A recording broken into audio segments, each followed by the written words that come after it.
touch.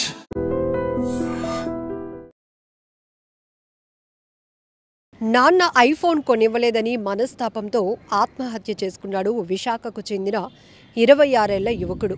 ఆ అబ్బాయి పేరు సాయి మారుతి కెవిన్. తన వయసు 26 సంవత్సరాలు. విశాఖపట్నం పెందుర్తి సుజాత నగర్కి చెందినటువంటి ఆ యువకుడు గత కొంతకాలంగా హైదరాబాద్లోని సినీ ఇండస్ట్రీలో పనిచేసి రీసెంట్గానే పేరెంట్స్ దగ్గరికి వచ్చాడు. అయితే వచ్చినప్పటి నుంచి కూడా తన తండ్రిని ఐఫోన్ కొనివ్వాలి అని పేచీ పెట్టడం మొదలుపెట్టాడు, ఒత్తిడి చేస్తున్నాడు.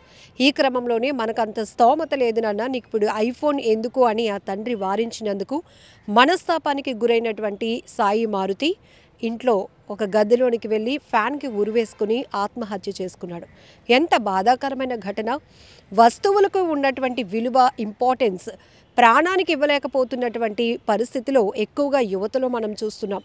బైక్ కొనివ్వలేదనో, లేకపోతే పుట్టినరోజుకి పార్టీ చేసుకుంటాను, ఫ్రెండ్స్తో బయటకు వెళ్ళటానికి కావాల్సినంత ఖర్చుకు డబ్బులు ఇవ్వలేదనో, ర్యాంక్ రాలేదనో, ఇలా రకరకాల కారణాలతో వాళ్ళు క్షణికావేశంలో ఆత్మహత్యలకు పాల్పడుతూ ఉండటం చాలా బాధాకరమైన విషయం.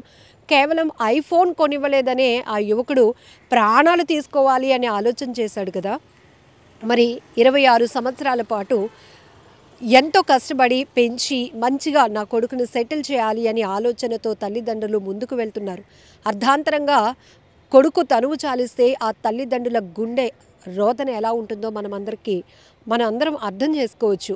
ఎందుకు కనీసం పేరెంట్స్ గురించి కానీ ఫ్యామిలీ గురించి కూడా ఆలోచన చేసుకోకుండా క్షణికావేశంలో ఇక లేదు, వీళ్ళతో నాకు అవ్వదు, నాకు ఇక కొనివ్వలేరు వీళ్ళు, ఈ పరిస్థితి ఇంతే అనుకుంటూ వెళ్ళి ఆత్మహత్యలు చేసుకుంటున్నారు. ఈ పరిస్థితి ఇంతే అని ఆలోచన చేసే ముందు అలాంటి పరిస్థితుల్లో కూడా వాళ్ళ లైఫ్ని సాక్రిఫైస్ చేసి పిల్లల్ని అంతో కొంత ఉన్నతంగా చదివించాలి, మంచి బ్రైట్ ఫ్యూచర్ ఇవ్వటానికి ప్రతి తల్లిదండ్రులు ఒక రకంగా చెప్పాలంటే చాలా ఒత్తిడి తీసుకుంటూ కూడా మన కోసం ఎఫర్ట్ చేస్తారు. ఇవన్నీ కనిపించటం లేదు. మనం ఏదో ఎదిగేసాము, ఒక ఏజ్కి వచ్చేసాము, కొనుక్కోవాల్సిన బైక్ కొనుక్కోలేదనో, లేకపోతే కొనివ్వలేదనో, ఐఫోన్ కావాలనో, ఇప్పుడు నలుగురు దగ్గర ఫ్రెండ్స్ దగ్గరికి వెళ్ళి తను స్టేటస్ చూపించుకోవాలనే ఆతృత, ఇంట్లో ఆర్థిక పరిస్థితి ఏంటి, కుటుంబ పరిస్థితి ఏంటి, తల్లిదండ్రులు ఎంత కష్టపడుతున్నారు. సో తను ఈ స్టేజ్కి రావడానికి ఇప్పుడు ఆల్రెడీ కొంతకాలం తను సినీ ఇండస్ట్రీలో పనిచేసి వచ్చినప్పుడు అక్కడ పరిస్థితులు కూడా వాళ్ళకి అర్థమవుతాయి. ప్యాషన్తో వెళ్ళిన వాళ్ళు ఎంతోమంది అవకాశాల కోసం, ఇండస్ట్రీ కోసం హైదరాబాద్లోనే అక్కడే వెయిట్ చేస్తూ, ఎదురుచూపులు చూస్తూ ఒక అవకాశం రాకుండా పోతుందా అని ఎంతో ఆవేదనతో, ఆశతో ఎదురు చూస్తున్న వాళ్ళని చూసాం. ఒక పూట తిని రోజంతా గడిపే పరిస్థితిలో ఉన్న వాళ్ళని చూసాం. ఇలాంటి కష్టాలపైన ఎన్నో సినిమాలు కూడా వచ్చాయి. అంటే ప్రతి ఒక్కొక్కరికి ఒక్కొక్క ఇంట్రెస్ట్ ఉంటుంది.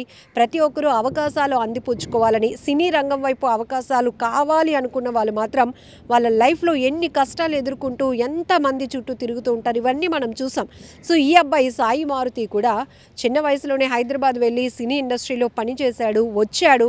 ఇదంతా బాగానే ఉంది. వచ్చిన తర్వాత ఇక్కడ సెటిల్ అయ్యి తను సంపాదించుకొని ఐఫోన్ కొనుక్కోవాలి అనుకోవడంలో ఎలాంటి తప్పు లేదు. కానీ అక్కడి నుంచి రాగానే ఐఫోన్ కొనిస్తారా లేదా, నాకు కావాలి అని పట్టుబట్టుకొని కూర్చోవడం, ఆ తండ్రితో నిత్యం ఈ ఐఫోన్ కోసమే గొడవ పడుతూ ఉండటం, తండ్రి మందలించి ఇది కాదురా బాబు, మన పరిస్థితి ఇదిరా అని చెప్పినా దాన్ని ఒక స్ట్రెస్గా తీసుకొని మనస్తాపానికి గురై ఉరివేసుకొని ఆత్మహత్య చేసుకున్నటువంటి యువకుడు పరిస్థితి చాలా బాధాకరమైన విషయం. ఏం చూసి నేర్చుకోవాలి? ఈ మధ్యకాలంలో ఎక్కువ శాతం యువత ఆత్మహత్యలకు పాల్పడుతూ ఉండటం, బలవన్మరణాలకు పాల్పడుతూ ఉండటం చాలా బాధాకరమైన విషయం.